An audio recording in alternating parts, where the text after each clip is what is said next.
ase kuri kunde burande yakureye bari ibirori bijose ubundi sinzi satani yanshutse nsanga agakobwa kanyikanyira gashinga ihene kamasosa ashinze meze nk'umusumari wa 15 ubundi nanjye sinzi satani yanshutse nsanga gahungu nkawe ka maringaringa katagira ikintu na kimwe ahubwo kirwa kanisha umutwe gusa washegeye singiye ndinagutesha umutwe ubwonko warabwigeze ko wagira ngo barabukora cyo kuza n'ubutari umurozi uvuka mu barozi ko nibazi na za dati cyatumye zipfusa ngo ndaza gukwishege nkawe nyoko niwe wakanuraga neza wabariraga amasorori muri metero 10 cyakoze nibazi iyo naza kugukunda undi muntu wari kwemera gukunda imbobo nkawe imbobo na nyoko iyo nibutse ko mwagendaga mubunza ibisorori mu bitaro mwaka posho nitekeza ko naje kugukunda nani ifite abakobwa beza bankunda babatemba shyushye bari barwabugira nkagana inshinzi nkawe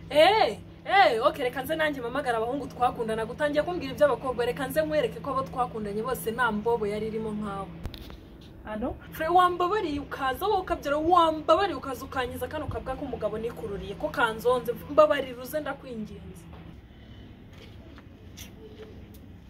umva shafri nakoze ubukwe nzi ngo mbukoranye n'umuntu kumbe nikirura ntaga ari umugore kandi nishaki bundi umugore yari wo abandi bose nishingi zishege ziraho ngaho gusa ni umugore ni womonikota